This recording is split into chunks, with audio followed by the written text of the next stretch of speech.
bom. Sua visão sobre o clássico e a narrativa da estratégia, né? Normalmente é o que acontece. Quando você é superior no volume, nas chances criadas, você tem do outro lado um adversário que mais se defende do que ataca. Normalmente é o discurso que veio já da comissão técnica do Cruzeiro.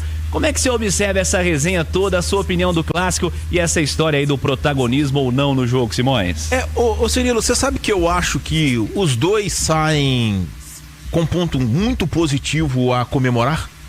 Apesar do 0-0, e que eu acho que foi pior do que para o Cruzeiro, que merecia vencer o jogo, né?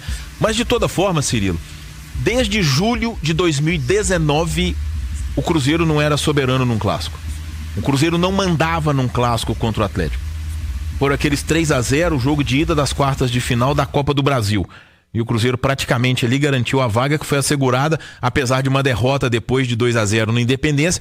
Mas desde aquele clássico, o Cruzeiro não era soberano contra o Atlético.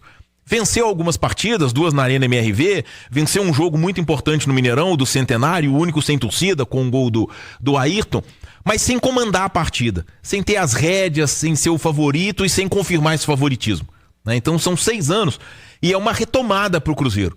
E eu acho que esse é um ponto muito importante, um marco muito importante nesse processo que o Cruzeiro vem vivendo aí, principalmente a partir da chegada do Leonardo Jardim. Então, quer dizer, o Cruzeiro, o empate por 0-0, mas de toda forma, eu acho que todo mundo concorda, né, que o Cruzeiro foi o time que teve o controle do clássico. Que teve o clássico, que teve mais chances, que teve mais perto do gol e que se fosse boxe, sairia vencedor por pontos. Né? Aliás, por boxe, o Popó saiu vencedor por pontos outro dia aí, né? Teve uma luta dessas aí. Duda, isso. Então, quer dizer, eu acho que isso é positivo. É um tempo considerável, 6 anos, o Cruzeiro conseguiu novamente ser soberano num clássico. E eu acho que isso é muito importante pelo tamanho da rivalidade que a gente vive aqui em Minas Gerais. Pelo lado do Atlético, o que eu acho positivo é que o sistema defensivo do Cuca vinha sendo muito criticado e porque era muito vazado. O Atlético vinha tomando muitos gols, né? O Atlético tomou 2 do Fluminense, tomou 3 do Iquique, tomou 2 do Mirassol, tomou 2 do Maringá. O Atlético vinha numa sequência de sofrer muitos gols.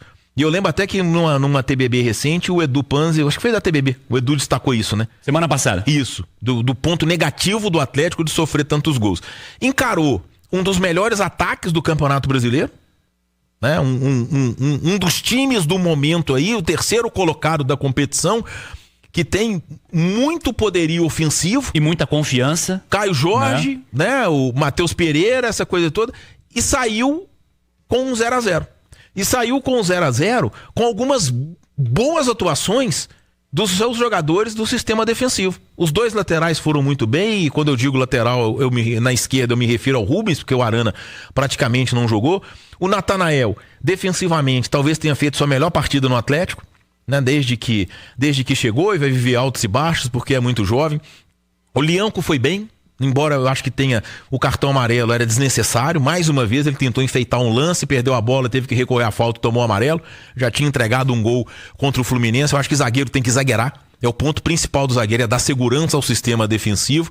O Júnior Alonso, que foi ali uma peça meio coisa, mas o Alan Franco com todas as limitações. Então, quer dizer, o sistema defensivo do Atlético, que vinha sendo muito vazado, diante de um adversário de um nível muito superior a todos que vazaram muito o Atlético, conseguiu sair ileso. Então eu acho que isso também é um ponto a se comemorar. Então vamos, eu acho que assim, foi positivo, tem esse lado positivo para os 2 rivais.